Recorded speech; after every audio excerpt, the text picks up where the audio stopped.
Okay, good morning. Pinagpala tayo sa ating Panginoong Jesucristo. Ito na mga ka-garden. Gardening farming, hanap buhay. Nandyan sa YouTube dyan. So ito, bubutasan natin. Ito, yan. So, bubutasan natin. Kaya talagyan na natin ng putas at saka putin-putin. So, ngayon, nagbubutas tayo para dito natin ilagay. Para yung tubig, kung mag-ulan, magdumaan, marami siyang makukuha. So ito na. So 4 na araw na lang para mag 1 month. So itinanim ito Mayo 20, May 20. Ngayon ay June 16. So June 16, 2025. 4 na lang kaaraw na mag-isang buwan na ito. So ito na ang kalabasan. Tingnan mo. Tingnan mo. Tingnan. Mayroon na siyang bulaklak. Yung first Y, kinuha ko para maglaki ito, maglaki. Ito, hindi na. Mayroon na siya. At saka ito. Sa second Y, mayroon ng bunga. Mayroon ng bulaklak. So, hindi yan mag-develop kung hindi natin lalagyan ng putas. So, lagyan natin ng putas. Ito, bubutasin natin dyan. Para dito natin ilagay. Mga ka-farmers, para makatulong po sa inyo. Sino yung mag-garden ng atsal?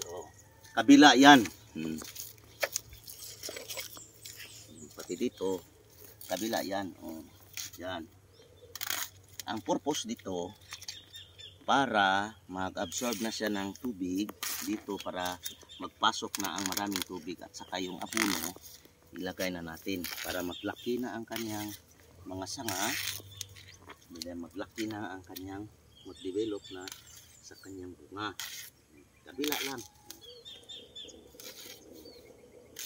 Okay, ito. Pagkatapos, ito, lagyan natin ng guide pag-aabono. Diyan. Ito. Diyan. Diyan natin Diyan. Diyan. Kabila yan, ha? Dito na naman sa kabila. Okay. Kabila. Okay, kabila naman. Lang. Okay. Ngayon, maglakay na tayo ng abono. So, itong abono natin, 14-14 Atlas at saka putas 0060 para concentrate ito sa bunga.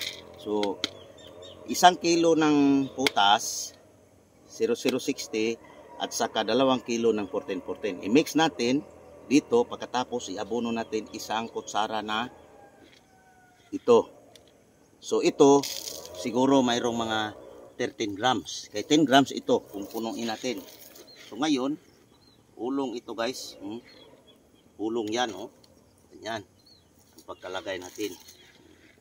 Para mag-develop na siya sa sanga at saka bunga. Yung 14-14, mag-develop siya ng mga sanga niya, magparami. At saka yung phosphorus, magpakuha ng ugat, magparami ng mga ugat, magpalaki, at saka ng puno. So itong potas, mag-concentrate ito pa-develop sa kanyang bunga. So maraming bunga ang developing niya at saka malaki.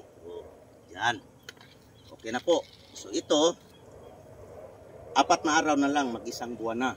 Pero in-advance ko na kasi pagdating dito, nagabuno ako dito, at saka ngayon dito na. So ngayon, mag-concentrate na siya dito magkain. Malayo lang yan, pero hinahinay na siya magkain. So ito na guys. So tingnan natin. Mga 15 days after itong pag-abono natin. Malaki na ito. Siguro dito na to. Okay guys. So sana po nakatulong sa inyo yung nagkuha ng atsal. So ginagamit ko dito alika, pesticide at saka fungicide or tibatap. At saka nagamit ako ng blue. So nag-interval ako ng sipina. So mamahal ang mga gamot na tinira ko dito kasi maraming white flies. Okay guys, sana makatulong po sa inyo. Sino yung mag farming ng atsal. Okay, ito lahat. So estimated yan na tanim namin 1,150. So yan, tataniman pa yung mayroon pang taniman ko dyan. So estimated na ito mga 1,600 o 1,500 lahat. So ito, tingnan lang natin kung ano ang harvest natin. Siguro mga August 10, August 9. So mag-umpisa na ito mag-harvest. Okay guys, salamat po.